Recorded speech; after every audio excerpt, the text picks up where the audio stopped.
Hi, folks. Steve Urban here, founder and CEO at recruiting and consulting firm Riderflex.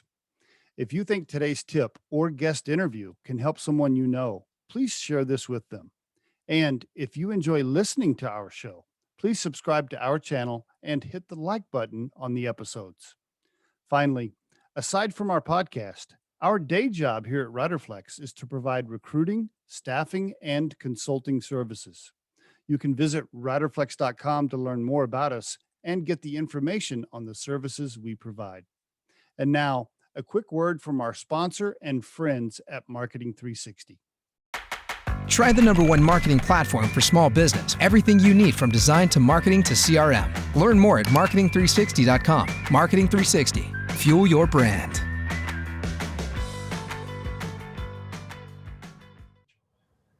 Okay, and is this like in a town, or is it like super remote where you're like having to wear bear spray every time you walk out on your porch? Like what's the?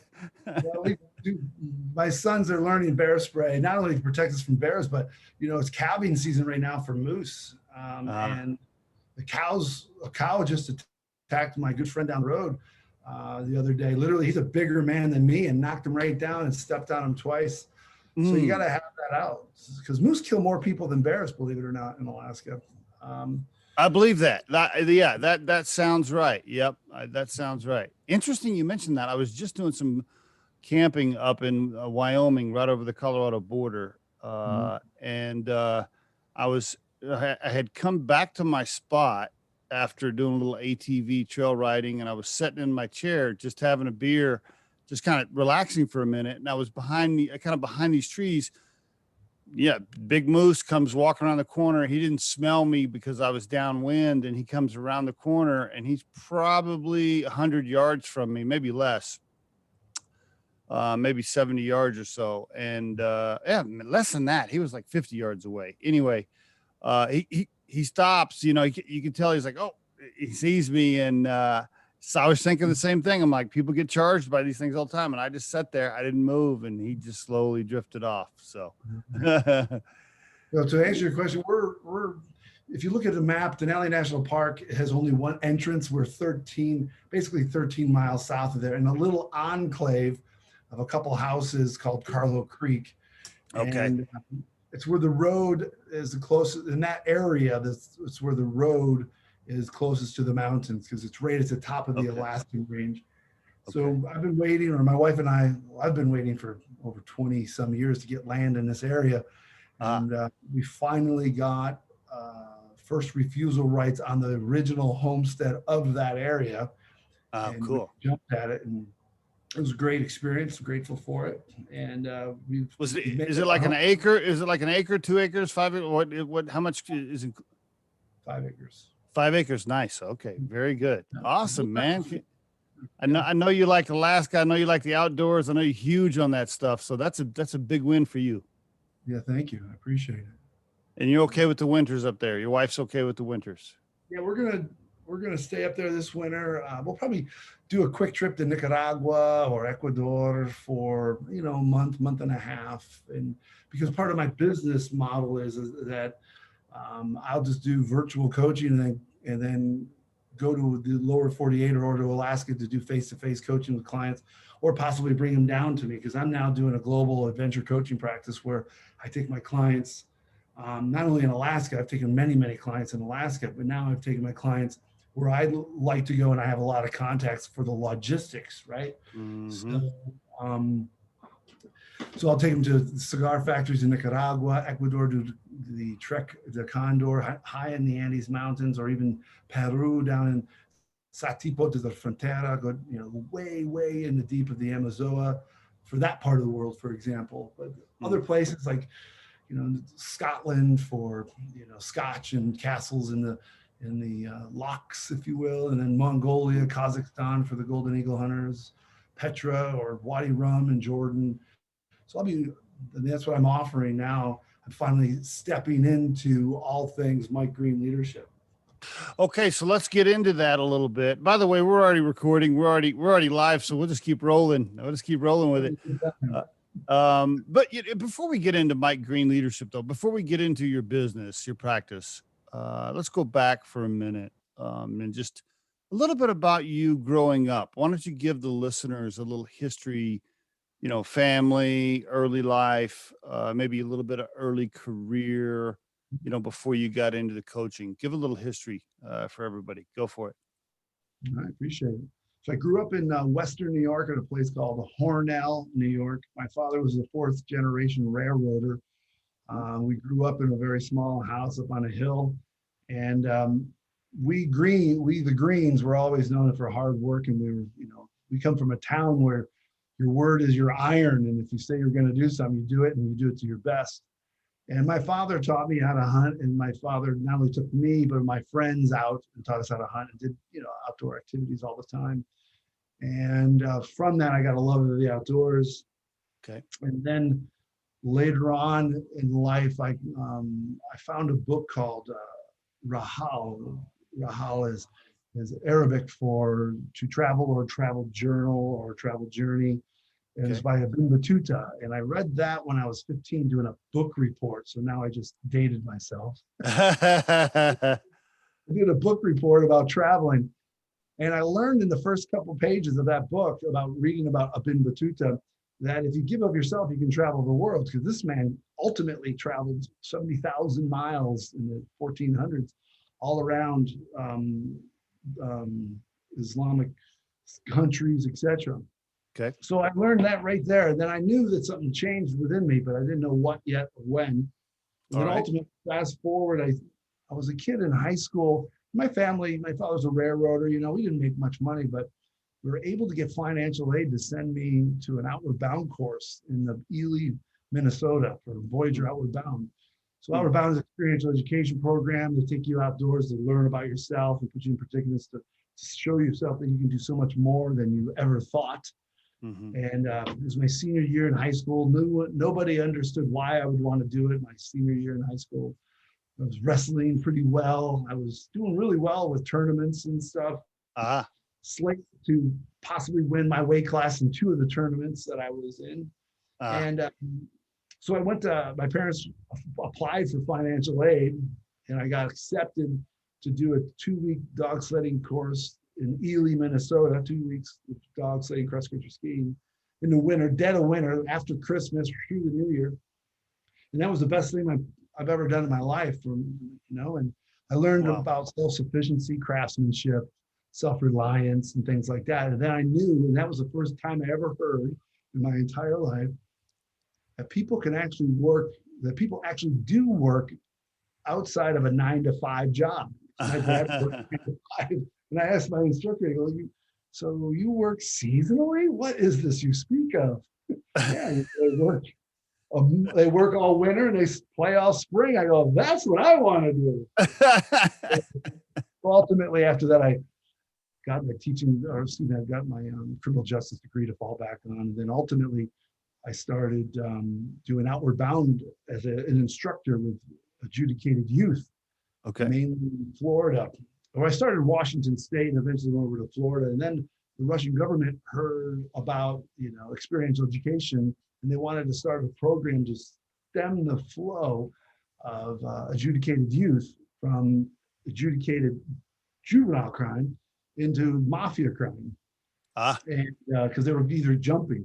Either they get into mafia crime or they just get killed because they stepped on too many toes. I mean, that's legitimately true.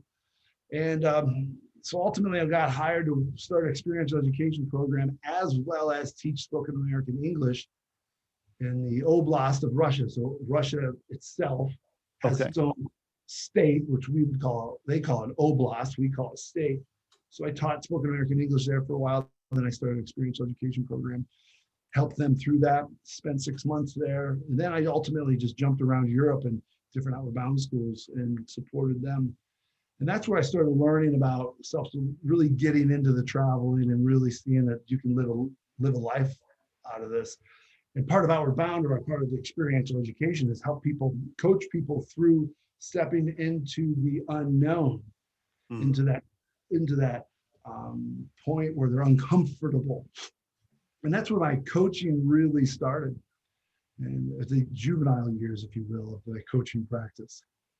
So you knew early on, you're like, okay, I love to travel. I love the outdoors. I love coaching and training and helping people, and you tied all that together into making yourself a nice career doing it, right. And it basically you were able to follow your passions and make money and travel. Congratulations. Not a lot of people accomplish that. Yeah. Yeah, at the time I didn't know that. I didn't. You said it so very well. I gotta. You said it so well because at the time, I'd be hitchhiking through the Highlands of Scotland to become a lumberjack, and I'd be looking at these sheep, and the sheep would be looking at me. They go, "Bah," and I'm thinking, "What the fuck am I doing out here?" Just down the rain, trying to hitchhike up to Fort William to start a job as a lumberjack, and guess what? They don't call themselves lumberjacks. So I wrote about that in my book too. So, but it's a pretty interesting story. So, how many countries have you been to? 63. 63 countries. Wow. Okay. What's your favorite spot, by the way? If you had to pick one, I know that's hard to do, but I mean, I guess Alaska is number one. Obviously, Alaska, United States is number one, but I guess what's behind that? Well, I've been to every continent, so that's another important thing. Okay. So I would say it's a toss-up between Western Mongolia, right, and the Altai Mountains and the land of the snow leopards and the Kazakh golden eagle hunters. Okay. Or, I mean, you can't beat New Zealand because it's got everything. South Island, New Zealand is pretty spectacular. But Mongolia has my heart because it's so open, it's so vast, and the silence is so strong that you can lean against it almost, right? Very, very good. What's the scariest situation you've been in regarding a hunt or a hike or outdoors with like an animal, either, just like a scary situation where there's a bear or there's a moose or there's whatever, like it putting you in danger. You want to share anything? Sure. Oh, I got lots of, I was a big game hunting guide in Alaska for, 10 years working for an outfitter. And then I guided a bunch of my friends on Dall sheep hunts. So I got to tell you that before I say this. Okay. I was a horseback out. I worked for a horseback outfitter as a big game hunting guide for Dall sheep, moose, caribou, wolves, bear, and wolverine every here and there. So I've done a lot. I'm a pro. I wouldn't say that I'm a professional guide because they go all the way around the world, but I'm a proficient professional guide. Gotcha. So I'll do my best to make this quick, but I had a client and his first name was Al. And Al and I were hunting bear over a gut pile of a moose. And someone killed a moose a couple days ahead, and you let the moose gut pile sit and you wait and you get into an area where the wind's going to preferably go from, which way the wind's going to go. And you set up. Black bear, grizzly bear. Interior bears are called grizzly bears in Alaska. Yeah. Okay. Yeah, sorry, go ahead. Brown bears are coastal bears, and we can get into a whole conversation about that. But brown bears are larger because they eat a higher protein. Yeah. Right. They eat a lot of protein. Interior bears are considered berry bears, and they eat berries, and they eat, squirrels and dead things, or they kill a calf here and there. So Al's an older man. He's lived all his life. He's an electrician, an electrical engineer, has a huge company, and he's a character. He's an older man. And much like a lot of older men at this age, they're deaf in their shooting ear. They're deaf in their shooting ear. And he happened to be blind in his other eye. He was deaf in one ear, blind in one eye, because when he jumped into a pond, got his eye poked, it got infected, and eventually went blind in that eye. Interesting. Bear hunting is very boring until the kill time. Really. Okay. Very boring because you just sit and wait, and wait, and then wait some more, and you don't move. Anyway, so this bear. So we're sitting over this bear or this moose gut pile, and we come back the next day, and a bear has cached. Right, he has completely cached the gut pile, and it looks like a small excavator has just made a huge pile of stuff. He's around or she's around. Okay, we're sitting there waiting, and a bear, if they're unmolested, will come back on their gut pile and eat pretty much the same time every day, usually in the morning or at night or dusk, depending on the temperature. And you listen for the birds to tell you when he's coming, because they're eating off of everything. The birds show up, they tell you what's going on. They're the sirens. All of a sudden I hear this bunch of noise stop, and they start getting all loud, and all of a sudden I see the bear go up on this on the gut pile, and the gut pile has the hide sticking out, and he's silhouetted against it, and Al is just looking around like this, and I'm like, Al, and he's a little ways away from me because I wanted to be able to see him up this valley. It's like, Al. Al. And he says, like, this is so I start throwing rocks at Al, and he's blind in his eye, so he can't see me, and I'm throwing rocks at him, and he doesn't see it. Eventually, he sees me. I go, what the fucking bear? You know, I'm pointing. He's like, what? You know, and he swears, this is not a swear story. So he looks down. He doesn't even see the bear. The bear eventually just lumbers off. The next day, the bear comes back. And then now Al and I are right next to each other. And I tell Al, okay, Al, any bear hunter I ever deal with, I always physically hit him in the shoulder and say, listen, you're taking out the shoulder. You're taking out the shoulder. Because bears, if you shoot behind the shoulder, they got so much fat. It's about this thick of fat. You're not going to, if the bullet goes in, it does damage, great, it does damage, but you're not going to get a blood trail. And that's very, very dangerous. I see. So you always hit them in the shoulder, because then you knock them around and they get mad and they become a brown orb of fury. They just keep turning. So you just keep shooting into the brown orb of fury till it stops. Okay. So the bird goes off. It's about 100, range is about 100 yards off, and is moving around a little bit. And it's a sow. I can tell it's a sow because it's got a big old butt, right? Okay. Huge butt. And there's no cubs around. So I say, okay, Al, why don't you turn sideways, take her, and I'll just keep shooting. You do the same. So we do that. We let the bear sit. The bear runs off a little ways. Let everything sit for a while. But wait till the birds start chirping again. Then we go to that kill site, and we see that I got a piece of bone fragments and all. And we got a blood trail. Okay. So you and I, we got to go in there as like snipers. All right. So this is how it's going to work. You're going to be right on my side. You're going to have your round in the chamber. Your rifle's going to be up. You're going to have your safety on. And I'm going to go in. I'm going to be in front of you. So this is how it's going to go. Side by side, basically. Let's go. So he's okay, Mike. He's an older guy, and I'm all psyched up, and I'm going, and I'm tracking. And all of a sudden, the blood trail goes around itself. All of a sudden, it goes across from left to right. And I look at Al, I go, now the bear's looking for us. Now the I was like, now we really got to stay. Well, bears, when they're wounded, they go to the thickest, wettest, nastiest stuff. And so sure shit, this bear did that. The sow did. And so we're going through, and then the bear goes back on itself again. I go, Al, this is real serious now. So this is what I need from you. You need to be literally in my back pocket. Be ready. If the bear comes at us, I'm going to step right to you, and we're going to stand shoulder to shoulder, and we're going to shoot. Okay. So whatever happens, we're going to face the bear shoulder to shoulder. Let's practice. And we're practicing this. Literally. Okay. Okay. And he's like, okay, all right. And I've got my round in the chamber, and we're going. And of course, everything's safe. His gun's up, mine's down, pointed the right way. And we're going, and then all of a sudden I see this little bit of water moving, and there I see the bear's head coming out of the water, just like this. Everything. I go, Al, there's your bear. And he's like, whoa, where's the bear? I've never physically touched the client until this day. Finally grab Al by the head, knock his head off his head. He goes, Al, the bear, why are you barking there? And then that the bear comes out of the water. Whoa. Rip. Just like, he was about, she was about 20, 30 yards away, but we knew we had a bunch of fragments out of her leg and her shoulder. And she comes out, and we're just like in a movie, man.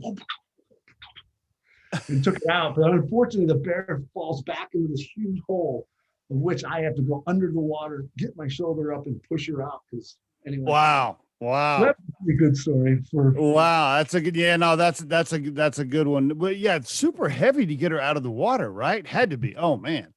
Carry her hide after it's all wet too, because you take the whole hide and the trophy head, right? Or the trophy is the hide and the head, right? Because you never shoot a bear in the head, because they want to measure it. How big is the skull, right? Because their heads fragments separate farther and farther apart. That's why when you gauge a bear, you're always if the bear's ears are far, far away from one another, it's an older bear. And the less you can see, if you can see a bear like this, that's a young bear from far away, right? And as they get older, they start their Oh. I see. Are you going to do some more guiding and stuff now that you're moving back to Alaska? You think you'll do that some more on the side? Yeah, I have a hunt for myself of moose in September with a couple clients. Okay. One of my past clients is now taking me on a hunt down in the land of giants. So I'll get my first, knock on wood, I'll get my moose for myself. And then I'll start, I can't guide doll sheep or bear because I'm not an outfitter, but I'll work for an outfitter possibly, but I'll take people moose hunting, caribou. You know.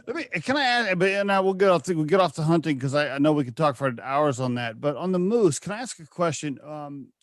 I talked to a guy that is a lifelong hunter. That's all he's done his whole life. I mean, he goes into the wilderness and he said, I have never gotten a moose. And I'm thinking to myself, how? Like, you've been hunting your whole life. And when I go to the mountains myself in Colorado and Wyoming, I see moose all the time. And so when guys tell me, oh, I've never gotten a moose, my reaction is, well, how's that possible? I see them everywhere when I go up there. What is it during hunting season? Do they hide, or what makes it so difficult? Well, first they probably have to draw a tag, right? They have to get a tag, and there's a lottery, a very competitive lottery for it. And then also they have regulations on the size of the antlers, right? Or possibly it might be any moose. It could be a spike moose, or it could be a full-grown moose. And the moose in the lower 48 are much, much smaller than the ones in Alaska. They are. Yeah. So there's all these different rules for it. So if you even draw a tag, it's a big deal. But moose are huge. They're a lot of fun. When my clients finally walk up to them, they always say the first word is the F word. They always say the F word when they see it. This is huge. Well, yeah, I'm the one who got to cut it up because I know you're going to be drinking my scotch and smoking my cigars as I'm. Yeah, the size of the moose, people just don't understand. Unless you've been next to one, you really just don't have any idea how massive they truly are.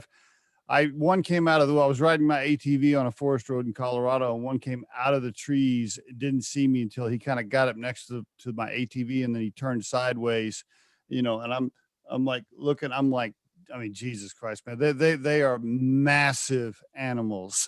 It takes me, or back in my younger days, 8 trips to pack out a moose. Wow. Up and everything. Yeah. Wow. But that's one thing about that I do well is I used to guide in the wilderness of leave no trace. And also I've done the other side of leave a gut pile, right? So I've done both ends of the spectrum, and basically pretty much the same. You're still allowing people, supporting people to create that environment where they can achieve and succeed in their dream or their goal, or push themselves way farther than they ever thought they could or needed to in order to reach that goal. So it's pretty much the same. One pulls the trigger, the other one doesn't. And I prefer one because it's easier on me. Talk to us about, your business as a leadership coach now. So you're moving from now working for a specific company and doing coaching for them, and you're going to go back into full-time coaching on your own for your own business. Is that correct? Is that the move you're making? Okay. Yeah. So before I came over to the Middle East to work with a large oil and gas company, I had my own coaching business, and I was very successful, but I was never home. And with 2 young ones at home, I was very, I had one day I had this moment of being full of anxiety when I should be happy coming home from being 19 days away from my family. Because I had oil and gas clients, cybersecurity, aerospace, engineering firms, dude ranches, you name it, cannabis, CBD, you name it. I had all kinds of clients. I was never home. The day I came home after 19 days, I looked at my brand new truck that was paid for. I looked at my wife's car that was almost paid for. I looked at my beautiful house in Boulder, and I thought to myself, I got this anxiety. And I asked myself the same coaching question I asked my clients. What is this stress or this anxiety trying to teach you or ask you? And it came to me just like that. What are you providing? And I said out loud in my driveway, nothing. Nothing. So that was coming to my truth as a father, that yes, they have two safe vehicles. They have a nice neighborhood. They have a nice home. They have nice neighbors, awesome place. But as a father, I'm not providing. So I had a conversation with my wife. I was like, where can I go in the world where we can raise our kids with quality and quantity of time and still make a difference? And we started looking, and this company is known for that. And so we moved everyone, sold our house in Boulder, rented a house in Boulder, moved over here. And now I'm going back to the United States in my coaching company after having a successful engagement here of coaching and facilitating leadership courses and coaching with folks and executive presentations and all those. Now I'm going back to the States and rebranding and also just going to publish a book here in the very near future. So What's the book title? What's the book title? The book title is called The 7 Global Truths of Leadership, and how I discovered a leadership truth on every continent. So basically it talks about what are our truths as leaders, right? So often I believe that leaders are made in the wild, and that wild can be in the corporate office. Sometimes, right? It could be in the wild of the corporate office. It could be in the wild of a new prospect or a new project that you don't know what you don't know, and you're stepping from the known into the unknown. That's pretty much the frontier, right? And I coach people through that so that they can find their own truths, because once you know your truth and you work through, is this truth supporting, is this experience supporting my truth, or is it or helping me learn more, then that's a whole different subject. It's a whole different paradigm shift where you're just like I did with myself. You're learning of yourself as you go through, as opposed to being scared of it, not knowing of it. You're saying, okay, well, what's this have to offer me? Where can I learn? And I think that's what a coach does. A coach really supports people, meets them where they are, helps them, in my words, these are mine, help them find their truths. What are their leadership truths? And in my book, I talk about how I got to each continent and what experience was I doing and what truth did I learn. And I believe it's really interesting. What's the launch date for the book? Well, right now I'm going to get my book for the first time at the end of this month. So I'm going to read it for the first time. Most likely I want to do it right. So on my 50th birthday of next year, March 17th, that's going to be my latest date to do. I'm going to turn 50. So that's okay. what I'm, yeah. So, but most likely, books you got to do it at the right time. And I like to do things right. Yeah. And so I'm really excited about it. You said rebranding. Now, right now, people can find you. They can find you on LinkedIn, right? They can just go to LinkedIn and put in Michael W. Green, or they can go to your website, mweldongreen.com, right? Is that the best? Right. So I appreciate you bringing that up. Two things have changed. One, since you and I last talked, I got my master coach certification with the ICF. Yeah. So I'm very proud of that. I'm grateful. I couldn't have done it without my lovely wife and her support and my kids' understanding, which I'm grateful for. And now you can find me on LinkedIn as Michael W. Green, MCC, Master Coach Certified. That's what that means. That's what the MCC means. Okay, great. Gotcha. The new brand, the website goes live July 1st, called Mike Green Leadership. It's just plain and simple. Keep it simple. Mike Green Leadership. Weldon Green is no longer, it's a legacy. It was very well worth it. It's part of the journey. It's part of the process of learning and developing. So MikeGreenLeadership.com, July 1st. I believe this will go live after July 1st, and we'll be fine. Okay, great. Matter of fact, I'll make a note of that. Let me ask you. So if we, let's say, does a company hire you to come in and coach and develop executives, or do individual CEOs hire you to take them on a solo journey to find themselves, or both? Yes, both. Yeah, both. So what usually happens is companies hire me, and then somebody finds out, like an outdoor enthusiast, like that Andrew Smith that you had on, that guy, kind of guy I want to work with. He's like talking about making memories in the outdoors. Right. Mr. Kellogg too, the individual Mr. Kellogg spoke to, he's on it. Paul Foley, those guys and gals. I mean, this Sisler, one of my best clients' last name is Sisler. He runs American Gains protein powder, and I was like, Gotcha. I wonder if they're relatives or something. But Maybe. yeah, but because Sisler is an interesting name. Yep. So clients usually hire me to work both ways. It works both ways. And the clients I've brought to Alaska in the last, honestly, I've been working with clients literally 20 years, whether it be first starting on the hunting aspect, and now it's morphed into doing what I want to do with them. I take them sea kayaking, world-class fly fishing and salmon fishing. I mean, I just took a client the other, not last year because of COVID, but the year before. And then the man had tears in his eyes every day. He caught a Dolly Varden, and he was just so in love. He carve his dreams and watching the trout grab a hold of that. But I do that. I do a lot of backcountry adventures as well. Okay. So I fly people out in a helicopter. We get dropped off at a cabin, and then we just hike back in, or we hit a bunch of peaks. And then we get helicopter back in. I work with groups as well. I have the facilities for groups up to, large groups. Let me ask you this. Let's say, use an example, me and Scott, my co-founder here at Recruiting from Riderflex. Let's say me and Scott want to go on a journey to Alaska for whatever, I don't know, moose hunting. And we've never been, and we want Mike to take us. What else, besides you giving us a wonderful journey and experience, because we've never been to Alaska, never hunted moose, and we learned how to do it. We learned we get one, we learn how to clean it, whatever.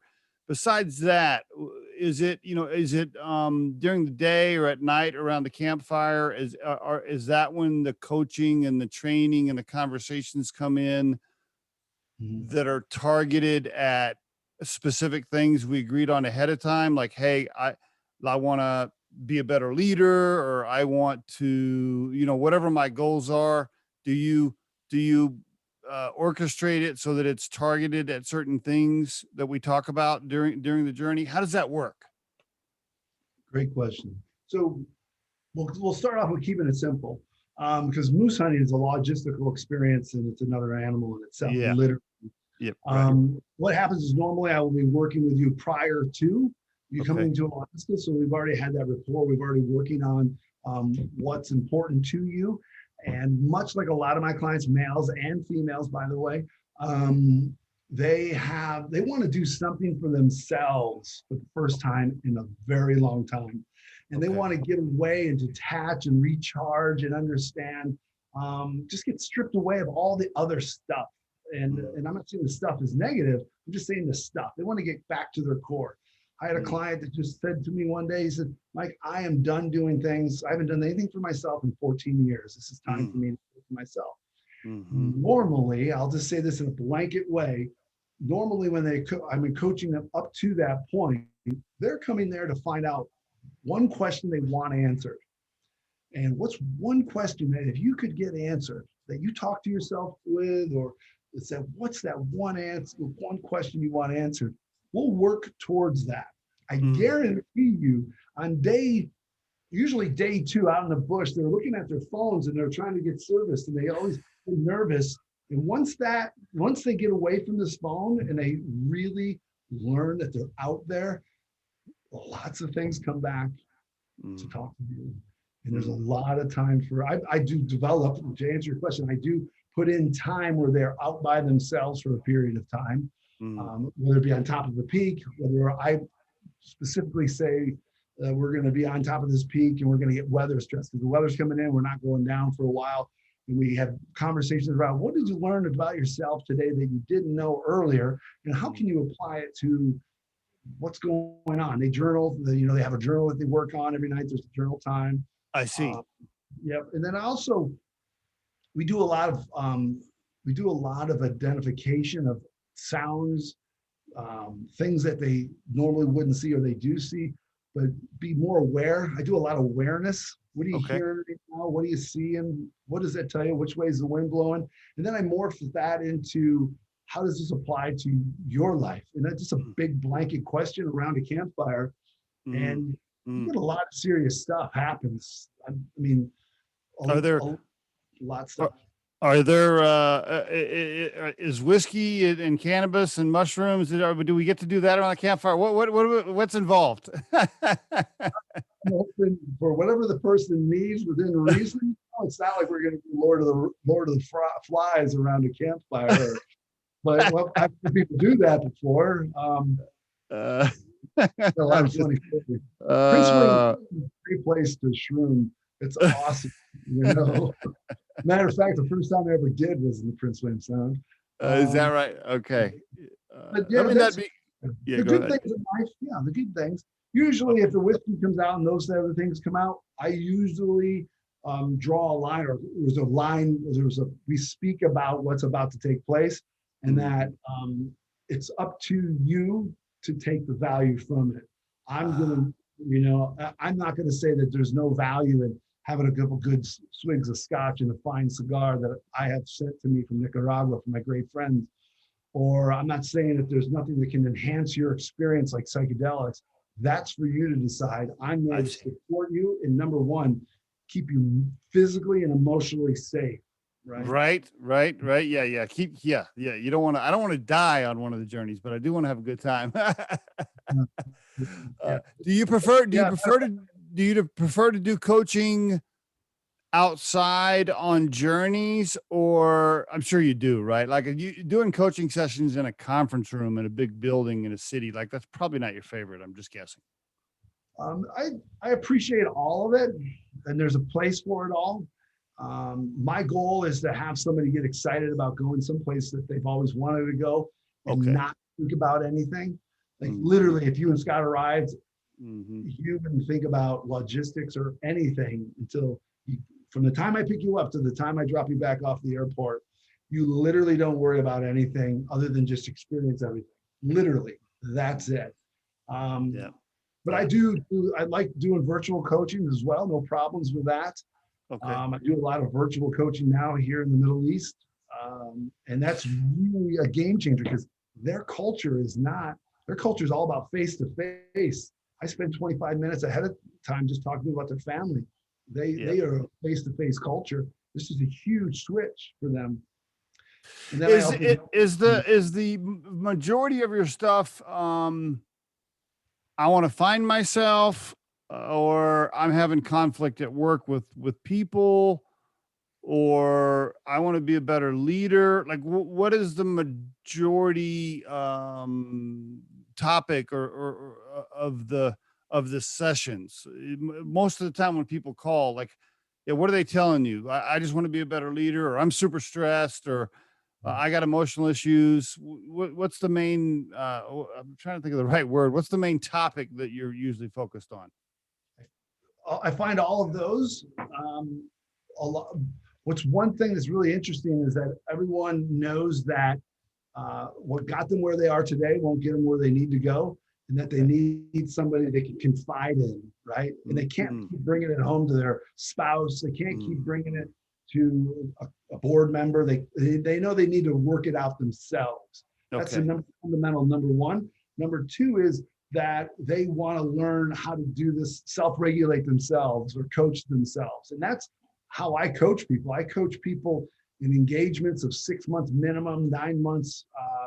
I like 9 months as a sweet spot, but a lot of my clients, I have clients that have been with me long time, not because they're codependent, but because they just, when I say I still have them as clients, they call me just for, touch-up work, if you will, Okay. So I get a lot of young people, and I say young, I'm saying 35 to 45 that are, I'm 49, but they find themselves new managers, and they're like, wait a minute, I've been successful. I've done this myself, but now you want me to manage these people?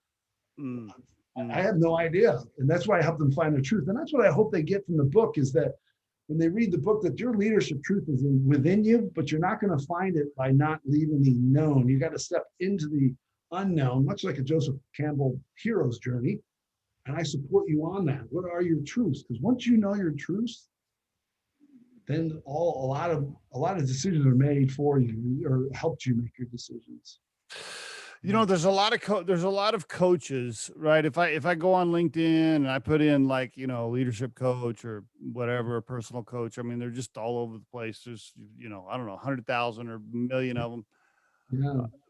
What's the biggest difference with Mike Green? But I get the unique part is the outdoor stuff, and maybe what else? How would you describe yourself as being different than all the rest of those coaches beyond just the outdoor journeys?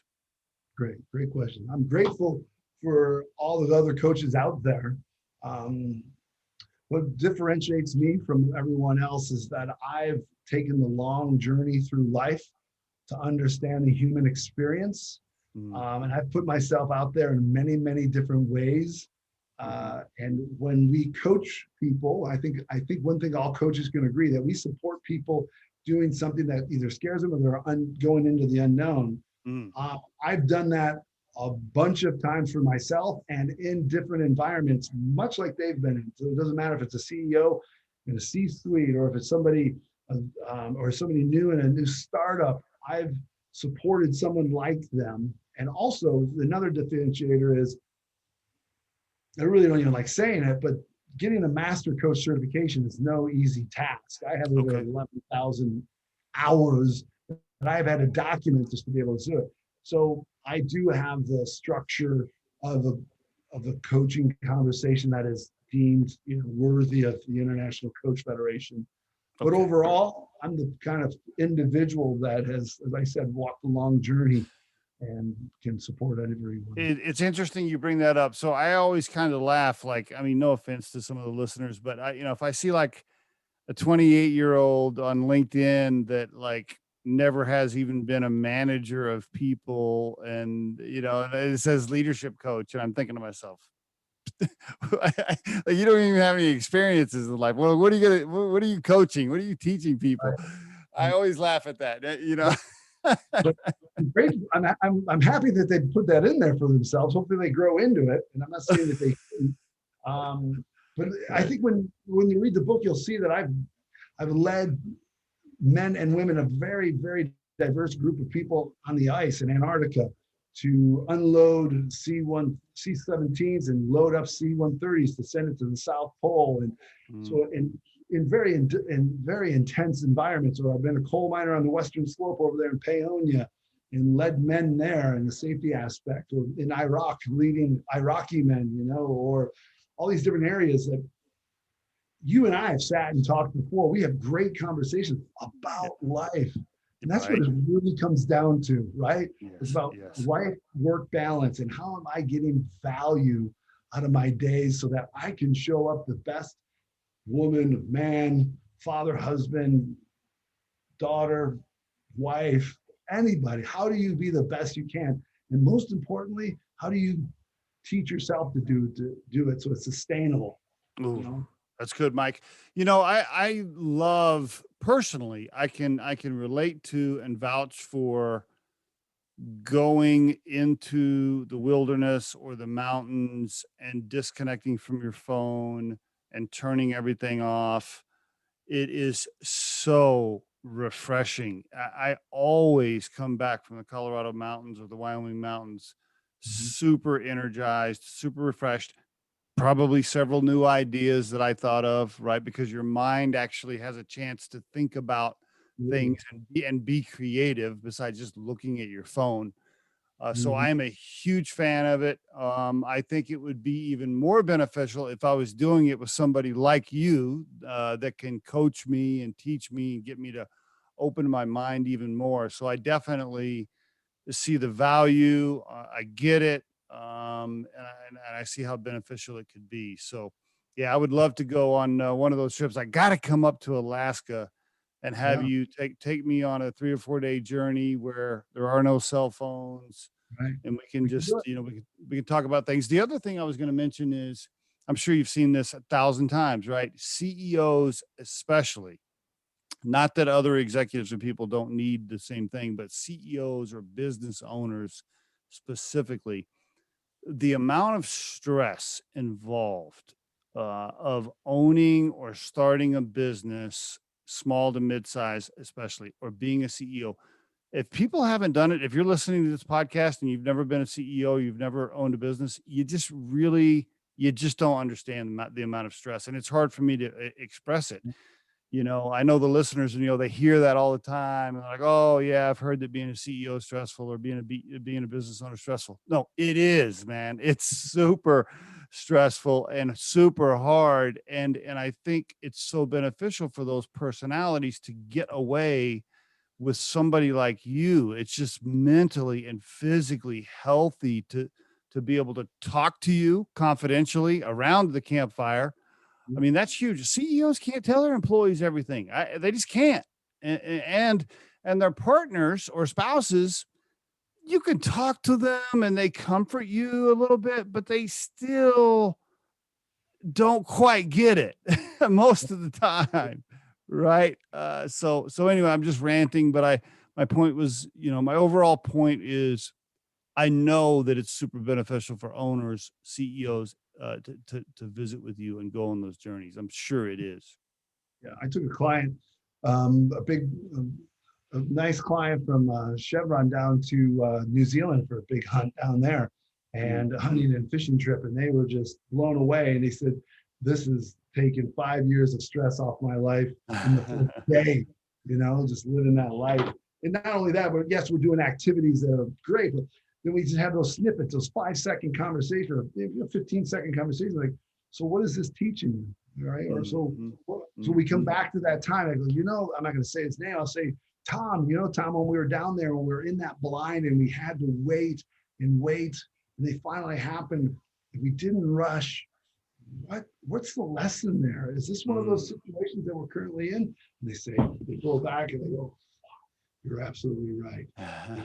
Yeah, I'm not the one who's right. You're the one right, because you acknowledged it. I'm just asking. I don't know it all. I'm not saying I do know it all, but I know great questions to support people. One of the things it teaches me every time I go out in the wild is we really don't have to have all the material things that we think make us happy. I mean, if you go out into the wilderness for 6 or 7 days, you realize really quickly that food, water, and shelter to keep from being cold. I mean, if you have that, really, you just really don't have to have a lot of other things. The other things are comfortable and nice, but at the end of the day, I always tell people this. I always say, look, if you have food, water, shelter, and love, if you got those, everything else is gravy. That's right. We do a lot. Yeah, we do a lot with that, with the tarp and stuff. My boys, in fact, I just ordered 2 tarps for my boys from Bear Paw up there in Fort Collins. He makes great tarps, outdoor tarps. Cool. I just ordered each one for my boys. I'm going to teach them about that, the importance of doing it right, and setting up the tarp, because that's part of setting the table for your big board meetings. You got to get things right. You got to get it. So it's part of campcraft, right? Your campcraft. You have a certain way that you set up your camp. Yes. For a reason it works for you. Yes. And for what reason you do it and it works for you. Okay, so how can we apply that same thinking towards when you go into something that's kind of unknown? So let's go to something that Steve, when you set up your camp, why do you do it? Okay, great. Now, how can we apply this to this scenario here? That's good stuff. Good stuff, Mike. Okay, so I know we're almost out of time. I want to ask you a couple of last minute questions here, but like you said, one more time, your new website is going to be mikegreenleadership.com, you said? That's correct. July 1st. Okay. So I want to make sure listeners get that. And we'll launch this after July 1st so that people can see the episode and then make sure they get to your website. Now, if you get clients from the Riderflex podcast, every time you get one of those, that applies to my fund that's going to pay for my trip to Alaska. I just want to clarify. You and Scott, right? I just messing around.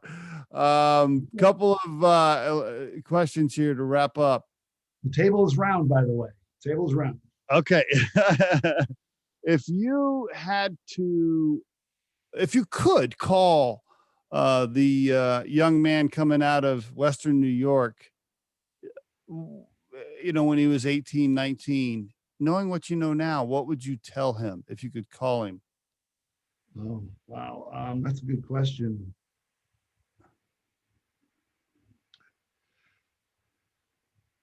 I tell him he'd be okay. You do all right. It's going to be all right. I would tell him to step into it. Yeah, Faster, sooner than you did. Fast step into it harder than you did, maybe.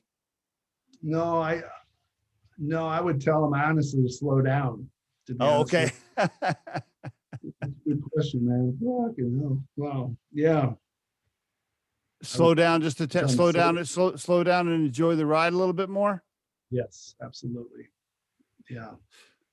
It is a journey, isn't it? Right. I mean, do you ever, I'm sure you think about this, Mike. We could, speaking of psychedelics and the campfire, we could really get into a big conversation about this blue ball and this black space we're floating around on, and what happens after. That's a different podcast, isn't it? That's a different episode. Del Jolly. Yeah, we'll get Del Jolly and we'll sit around and talk about that. What's beyond the black space? I always think about that when I'm out camping or I look up in the sky. I'm always thinking to myself, are we ever going to find out what's beyond the black space? I don't know. Anyway, that's a different episode. Last question. If you could put your core purpose in life right now, at this stage, at this age, if you could define your core purpose in a sentence, professionally, your core purpose. So let's set family aside for a second. If you could define your core purpose into one sentence, what would that sound like?